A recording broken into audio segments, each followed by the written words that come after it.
100 kilometers above the Earth's surface lies an invisible frontier, the edge of space. This is the Kármán line, the boundary between our planet's atmosphere and what lies beyond. What does it take to cross that line?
To date, some 450 cosmonauts, astronauts, taikonauts, the names all mean the same, have crossed that unseen line. Cold War test pilots to begin with, then geologists, engineers and scientists of one kind or another.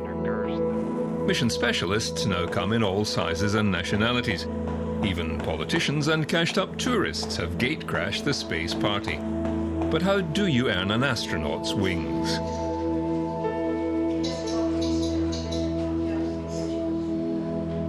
As Chris Hadfield, the first Canadian to walk in space, has said, an astronaut's life is one of preparation and simulation, and training and support on the ground, and anticipation and visualization. And very, very seldom, almost never, is an astronaut's life about flying in space.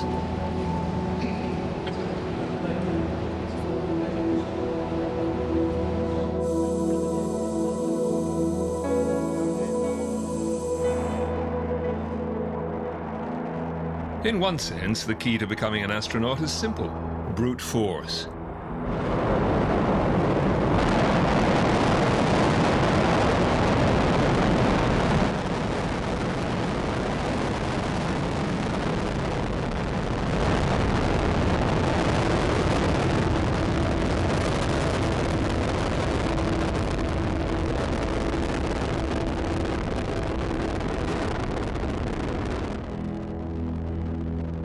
But selection for space is an exhaustive process.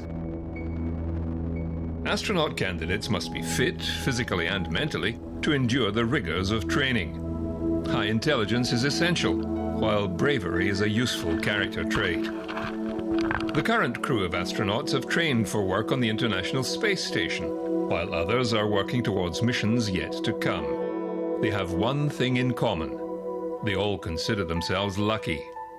I never planned to become an astronaut. I mean, I knew that it's a very small likelihood, and so as a scientist, I knew the statistics, meaning like, okay, if I try to become an astronaut, it probably won't work out. So for me, applying with ESA to become an astronaut was not as much a thing of me believing that I would become an astronaut, but more trying to give my dream a chance that I had, that I knew I was always looking forward or trying to see, do I have a chance to actually go there?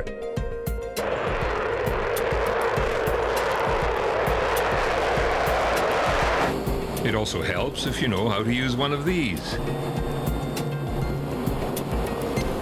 I find my background as a pilot very helpful, just in the way that I've previously been taught how to follow procedures, for example, as a pilot, communication methods, working together in a team in an international environment. All of those sort of skills are very useful in this job. Of course, I had expectations before I started. But the job as an astronaut is so unique. I think it's difficult to have a realistic sense of what to expect. So certainly some things have been what I expected. I mean, the excitement, the uniqueness, the wonder of human spaceflight is exactly what I thought it'd be. Other things, of course, have been different simply because it's such a unique world to train for a mission.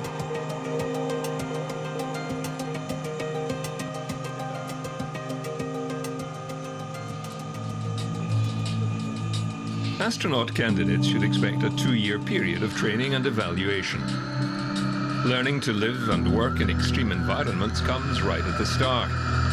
Movie buffs will recall Key Largo in Florida as an isolated place for Humphrey Bogart.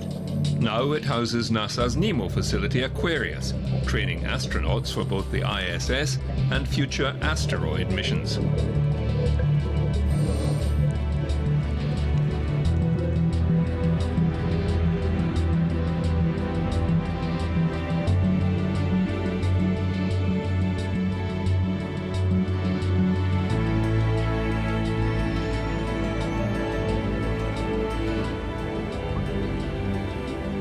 Other unwelcoming environments used for isolation and team building include the Sagruta Caves in Sardinia, Italy.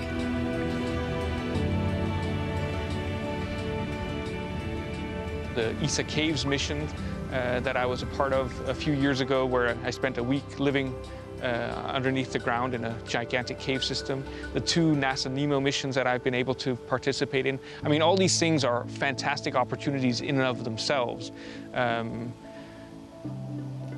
And just having those opportunities without going to space would be fantastic. But so to have them and then to go to space as well is just really it's what makes this job so unique and so fantastic.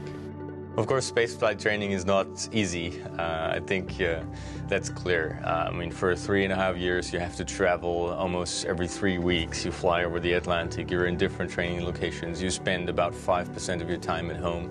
And if so, maybe then just a weekend here or there. So it's a challenge. Training takes us all around the world into every center. I've already done 2 or 3 orbits around the world, but just in a plane going from NASA to Russia to Japan and back to Europe. So it's already, the training as an astronaut in itself is already rewarding. I mean, it's already the dream job. And even better, it gets you to a flight in the end. So there's no time to be bored. There's no time to think too much about what you're doing. Every day you're busy, every day is a good day, and that's going to continue until the flight. Use the ladder. Okay. Careful, and I'll just follow you. And we'll sit down there. Space training in Europe begins at the European Astronaut Center in Cologne, Germany, where trainees learn the essentials of maintenance and repair of onboard systems. You would be asked to actually either remove or clean or just inspect the filter. We would need to close the line. They also continue their basic EVA training in another unfriendly environment, underwater.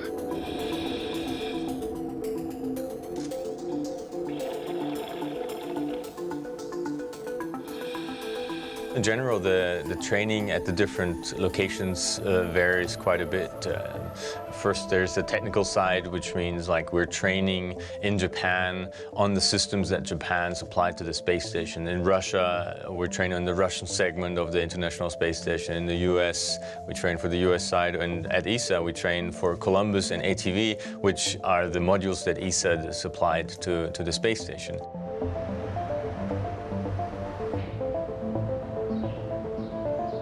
Next, the candidates move on to NASA's larger Johnson Space Flight Center in Houston, Texas, for extensive EVA training.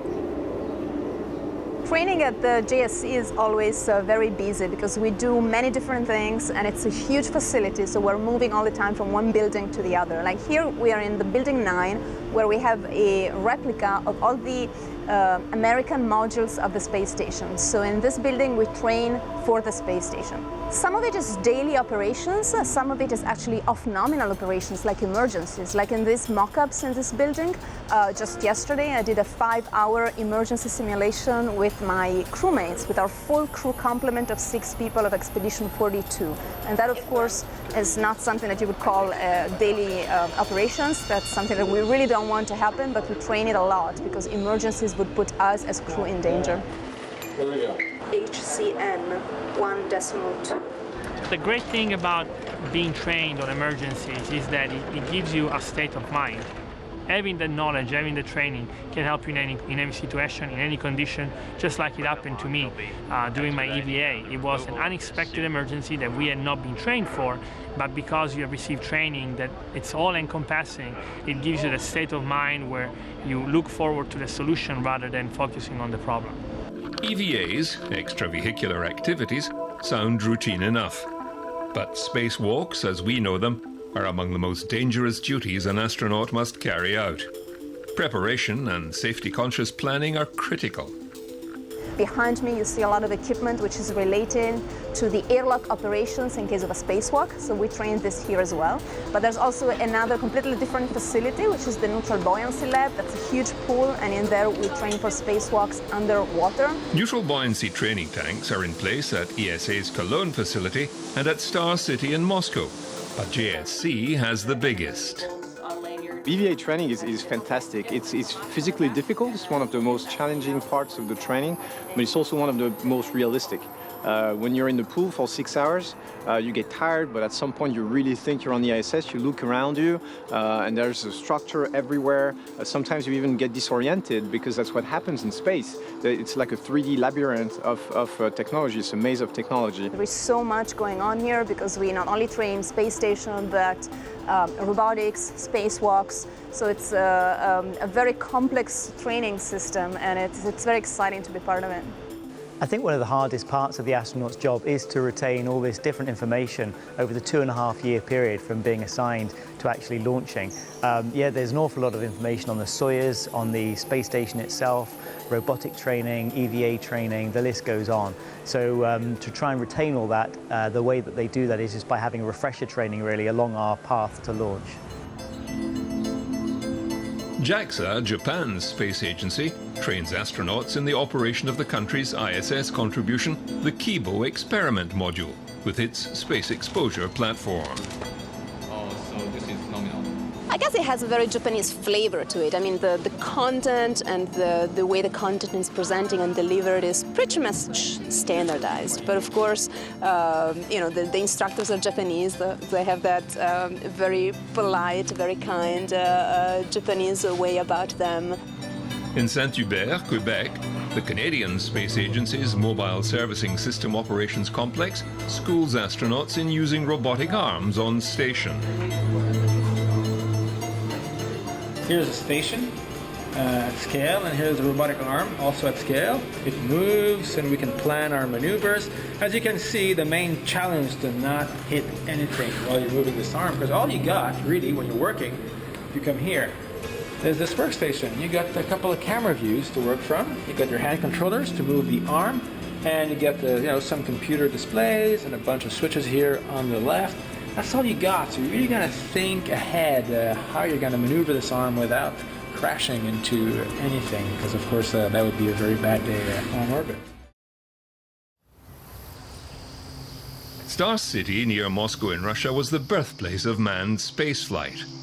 It remains a key training center where all ISS assigned trainee astronauts go through the program. When you first start in Star City, you immediately feel like you're part of something bigger than just your own personal history, because your personal story, because you see people who've been here since the beginning. There's even supposedly Yuri Gagarin's wife is still living here, even though she's very old, she's still living in the vicinity. So you just cross people in the corridor, and they've known all those guys, and I was just a kid and those guys were already in human spaceflight. So you try to learn as much as you can, you try to do your best for the technical side of the job, and try to interact as much as possible with the people, because they're so experienced that they have a lot to give you.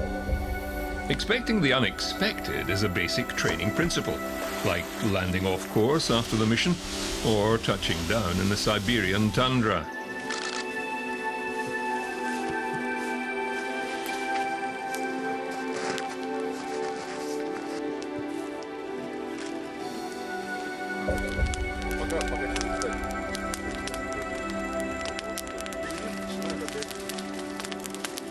Добрый вечер.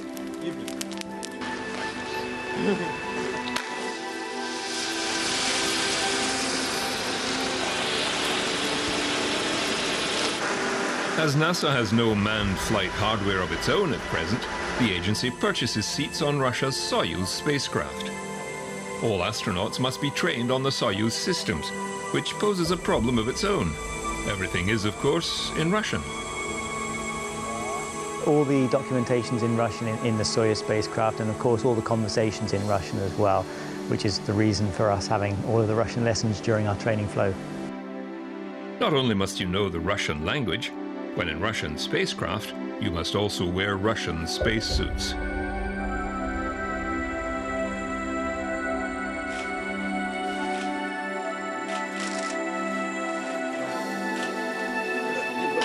When the Sokol space suit actually pressurizes, things do become much more difficult to work because you're kind of fixed in your seat in a very rigid location, and it's hard to bend your arms and bend your fingers in fact. So even just sort of reading the board documentation can be quite difficult. But hopefully you won't be pressurized when you do a normal descent. Hopefully the spacecraft will come down without any problems and your spacesuit will be much softer, which makes it easier to move. Here in Star City, I'm using most of my time in the Soyuz simulator together with my commander. Suddenly it's starting to feel a lot more real, you know, when you're sitting in the Soyuz and you're really going through the whole launch and landing sequence. You can feel that you're getting close to the date, and it's very, very exciting. It's a very well-oiled machine, this flow to launch, and I'm confident that, you know, by the time every astronaut flies, you're really ready to go. You're prepared in every way. As things stand, an astronaut bound for a 6-month mission to the ISS needs up to 5 years training, a requirement which will, in all likelihood, be intensified for future missions to deep space.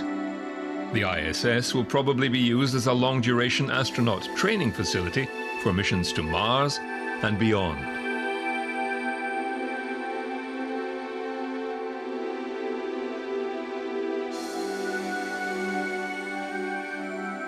We are also all people that are selected to be able to get along with each other. That's kind of like the way you select astronauts nowadays for long duration space flights. You really want to have people that are balanced, that are easy to get along with other people. So much of our work up there is determined by the visiting vehicle traffic, and that's a very dynamic phase because we're not quite sure exactly which vehicles are going to arrive when. I got 18 centimeters. And these vehicles bring up a lot of science, they bring up a lot of hardware that determines when the EVAs are done, and also they of course determine the robotics activity that goes on to capture the vehicles. So when you're not quite sure what the visiting vehicle schedule is like, you're not quite sure exactly what science and when it's going to be done on board the space station.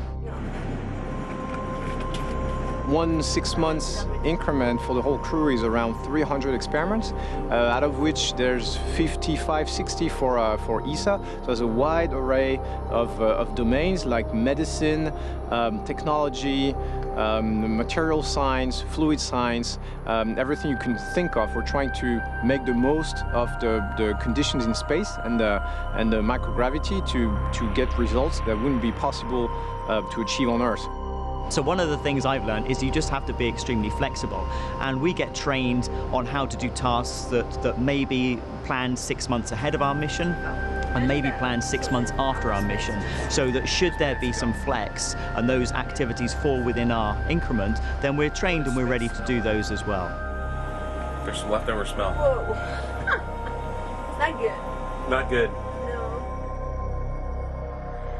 Looking out of the window is really one of the most fantastic experiences that you can have from the International Space Station. Our Earth is so beautiful, and yet when you look outside you see that the atmosphere that surrounds our Earth is so thin.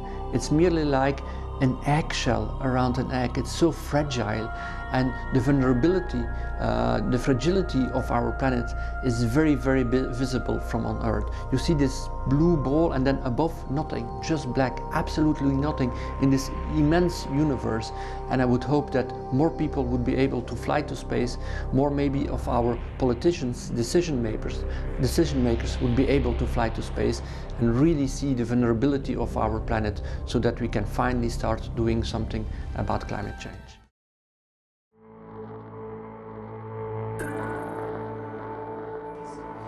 Been used. So The way it installs, this needs to be in the flush, but we can come over here so you can see. Dual lock to get to the more forward side. Cut. We're just so prepared. All the emergencies, all the possible failures, we train them over and over and over again. So we're supposed to be able to handle any situation. We sat in the simulator hundreds of hours. We know the systems inside out. So there's nothing really that we fear, I think, on the technical side. Even with all that training, astronauts are well aware of the dangers of space flight. Riding a rocket full of explosive fuel, living in an enclosed environment with a thin sheet of aluminium between you and hard vacuum, solar and cosmic radiation, bullet-like micrometeorites and space debris. Then there is the threat of onboard fire or mechanical failure, and to cap it all off, the fiery return to Earth. There is, however, one problem that returning astronauts cannot avoid, and that's gravity.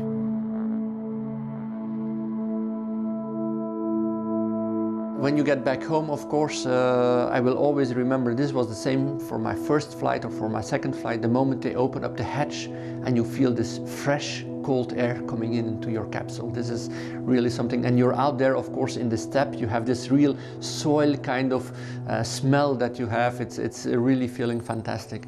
And then they get you out of the capsule. And the first thing, of course, that you want to do is to contact your family, your friends, saying, I'm all right, everything is great. We will see each other tonight. And then you just want to rest and to sleep because you're so tired, of course, from this long day of coming back. And also the gravity is really then having an impact on your body. You can't, it's difficult to stand up. It's everything that you have to lift. It's hard, it's difficult. And this takes a couple of days. But after a couple of days, of course, you recover well. We have a very good recovery program here at our European Astronaut Center. Our people are really very focused on getting the astronaut back up to the level as he was before the flight as soon as possible. And then, of course, it's again, after a while, business as usual. I'm reaching the end of my career and I'm being able to do a last flight and really, again, put at work for myself, but also for everybody else, all the knowledge and know-how that I've acquired during this year. It's a very great opportunity, and I'm really happy that I've been assigned for this.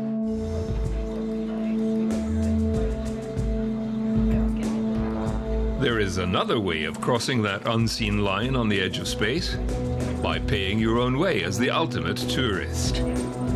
A number of wealthy individuals have already done so. Soon enough, it will become cheaper and accessible to the ordinary mortal, provided he or she can pass the medical.